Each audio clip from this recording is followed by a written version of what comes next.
በስመ አብ ወወልድ ወመንፈስ ቅዱስ አሐዱ አምላክ አመ ሰልሱ ለነሐሴ በዛቲ ዕለት አይረፈ አብ ክቡር ወጽሙድ ወመስተጋድል አባ ስምዖን ዘአምድ። አንድ አምላክ በሆነ በአብ በወልድ በመንፈስ ቅዱስ ስም ነሐሴ 3 በዚች ቀን በገል የተጠመደ መስተጋድል የከበረ አባ ስምዖን ዘአምድ አረፈም። ለዚህም ቅዱስ 6 ዓመት በሆነው ጊዜ አባቱ የበጎች ጠባቂ ያደረገው ወደ ቤተ ክርስቲያንን በሚሄድ ሁልጊዜ ቅዱሳት መጻሕፍትን ይሰማ ነበር። የእግዚአብሔር ቸርነት አነሳስቶት ወደ አንድ ገዳም ሄደ። መነኮሰ። ብዙ ዘመናትን በገል ተጠምዶ ሲጋደልና ሰውነቱን ሲያስጨንቅ ኖረም። ከዚህም በኋላ ገመዱን ስጋውን ቆርጦም እስቲገባ ድረስ በወገቡ ላይ ገመድን አሰረ።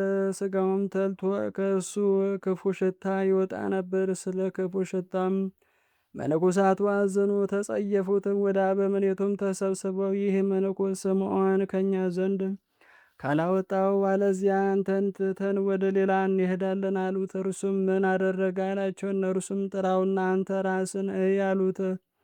ጠርቶም መጥቶ በፊቱ በቆመ ጊዜ ደም ከመግል ጋር በእግሮቹ ላይ ሲፈስ አየ። አበምኔቱም እጅግ አስጨነቀው።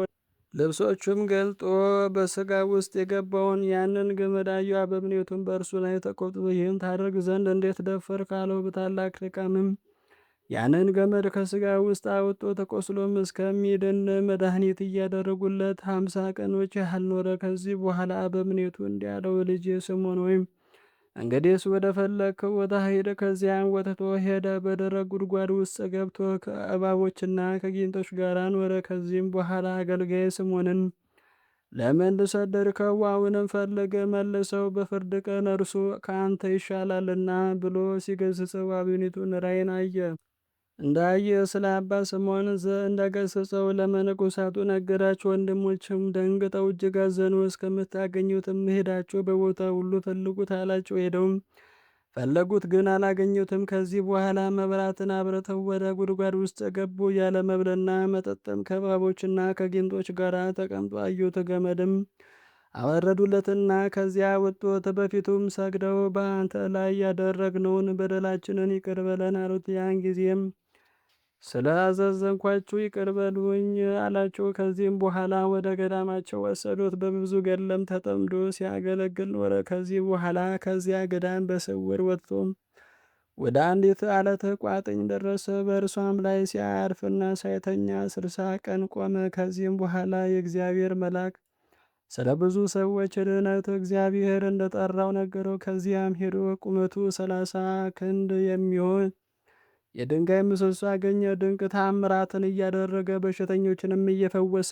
ወደ እነርሱ የሚመጡትንም እያስተማረ 12 ዓመት በድንጋይ ምሰሶ ላይ ቆመ። አባቱ ፈልጎት ነበር፣ ግን ሳያየው ሞተ። እናቱ ግን ወሬውን ሰምታ ከብዙ ዘመናት በኋላም ወደ እርሱ መጣች። በድንጋይ ምሰሶም ላይ ቆማ አገኘችው። አይታውም አለቀሰች። ከድንጋይ ምሰሶም በታች ተኛች። ቅዱስ ስምዖንንም ጌታችን በጎ ነገርን ያደርግላት ዘንድ ስለ እርሷ ለመነ። ያን ጊዜም እንደተኛ አረፈችና ከድንጋዩ ምሰሶ በታች ቀበሯት። ሴጣንም በእርሱ ላይ ቀንቶ እግሩን መታው። ከእግሩ ትልን እየወደቀ በአንዲት እግሩ ብዙ ዓመታት ኖረ። ከዚህም በኋላ የሽፍቶች አለቃም ወደ እርሱ መጥቶ ንስሐ ገባ። ጥቂት ቀኖችም ኑሮ አረፈ። በጸሎቱም ሕይወትን ወረሰ። ወደ እርሱ ስለሚመጡ ብዙ ሕዝቦችም የውሃም ጥማት እንዳያስጨነቃቸው ወደ እግዚአብሔር ለምኖ ከድንጋይ ምሰሶ በታች ውሃን አፈለቀላቸው። ዳግመኛም ወደ ሌላ ምሰሶ ተዛወረ።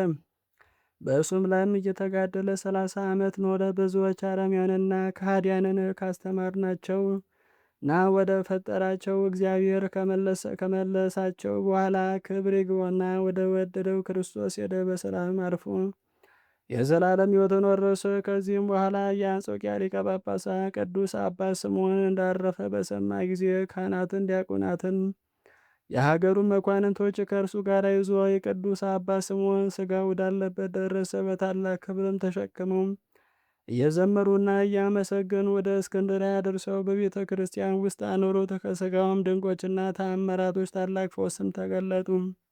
ለእግዚአብሔር ምስጋና ይሁን። በዚህ መስተጋድል ጻድቅ ጸሎት ይማረን፣ በረከቱም ከእኛ ጋር ለዘላለም ይኑር አሜን። ዳግመኛ በዚች ቀን ከመንግስት ወገን የሆነች ሶፊያ አረፈች። ለዚህችም ቅድስት ብዙ ሀብትና ብዙ ጥሪት ነበራት። ክብር ይግባውና ስለ ክርስቶስ ፍቅር የክርስቶስን መከራ መስቀል አንስታ ትሸከም ዘንድ ከሶስት ሴቶች ልጆቿ ጋር ወደ ሮም ከተማ ሄደች። ንጉሥ እንድሪያኖስም ክርስቲያን እንደሆነች አውቆ ከልጆቿ ጋር ወደ አደባባይ አስቀረባትና ስለ ሀገሯና ስለ ስሟ ጠየቃት። እርሷም የሚቀድመውን ስሜ ክርስቲያን ነኝ፣ ወላጆች ያወጡልኝ ስም ሶፊያ ነው። እኔም በኢጣሊያ ባለ ብዙ ወገን ነኝ። ክብር ይግባውና በክርስቶስ ፈቃድም ልጆች መስዋዕት አድርጌ ላቀርብ ወደ ሀገር መጣሁ አለችው። ከዚህም በኋላ ከከዳተኛው ንጉሥ ስቃዩን እንዲያስፈራቸው ልጆቿን አበረታቻቸው። ምስክርነታቸውንም ፈጽመው ከሞቱ በኋላ ገንዛ ከሮሜ ከተማ ውጭ የቀበረቻቸው። በሦስተኛውም ቀን መታሰቢያቸውን ታደርግ ዘንድ ልጆቿ ወደ ተቀበሩበት ከብዙዎች ከከተማው ሴቶች ጋር ሄደች። ከእንዲህም ብላ ጸለች። አክሊላትን የተቀዳጃችሁ የምታምሩ ፍጹማት የሆናችሁ ልጆቼ ሆይ እኔንም ከእናንተ ጋር ውሰዱኝ። ይህንንም እንዳለች ወዲያውኑ አረፈች፣ ከልጆቿ ጋርም ተቀበረች። ለእግዚአብሔር ምስጋና ይሁን። እኛንም በቅዱሳት ደናግል ጸሎት ይማረን ለዘላለሙ አሜን። አንድ አምላክ በሆነ በአብ በወልድ በመንፈስ ቅዱስ ስም ነሐሴ 4 በዚች ቀን ከዳዊት ዘር የሆነ የአካዝ ልጅ ሕዝቅያስ ንጉሥ አረፈም። ዳግመኛም በዚች ቀን የከበሩ ዳዊትና ወንድሞቹ ከግብፅ ደቡብ ስንካር ከሚባል አገር ፊልጶስም በሰማዕትነት ሞቱ። በረከታቸው ከእኛ ጋር ትኑር ለዘላለሙ አሜን። በዚችም ቀን እንደ በግ የጸጉር ልብስ ለብሶ በበረሃ የሚኖር አባ ማቴዎስ አረፈም። አላፍ ቅዱሳንን አዘክሬ ምስጋናን አቀረብኩልህ። ቅዱሳንም ዘወትር አንተን ያገለግሉ ናቸው። በድነቴ የማነብልን መጽሐፍ ምስጋና ተቀበል። አንተ ብዙ ባለጠጎች ካገቡት ይልቅ የድሃ መብል ለሰጡት ተቀብላለና። ቅዱሳን የሆናችሁ ነቢያት፣ ለማስተማር የተመረጣችሁ ሐዋርያት፣ ሰማዕታት፣ ጻድቃን፣ ትጉሃን የሆናችሁ መላእክት፣ እናንተም ደናግል፣ ቸር የሆናችሁ መነኮሳት ይህችን ጉባኤ አንድነታችንን መባረክን ባርኩም። ስትባርኩም ከሕፃናቱ ጀምራችሁ እስከ ሽማግሌ ድረስ ይሁን። በብርሃንና በወረቀት የጻፈውን ሊያስደርስ በገንዘቡ ዋጅቶ ያጻፈውን አምኖ ያነበውን ወደ ሌላ ስር ልሳን የተረጎሙንም በዝነ ልቡና አምኖ የሰማውን ከጠብ ከክርክር ከመከራ ከችግር በምትሰውር በእናቱ በቅድስት ድንግል ማርያም ጸሎት ኢየሱስ ክርስቶስ ሁላችን አንድ ላይ ማረን። ቅዱስ መንፈሱን የሚላክልን ከዛሬ ጀምሮ ለዘላለሙ ዳግመኛ እስኪመጣ ድረስ አሜን። ወስብሐት ለእግዚአብሔር።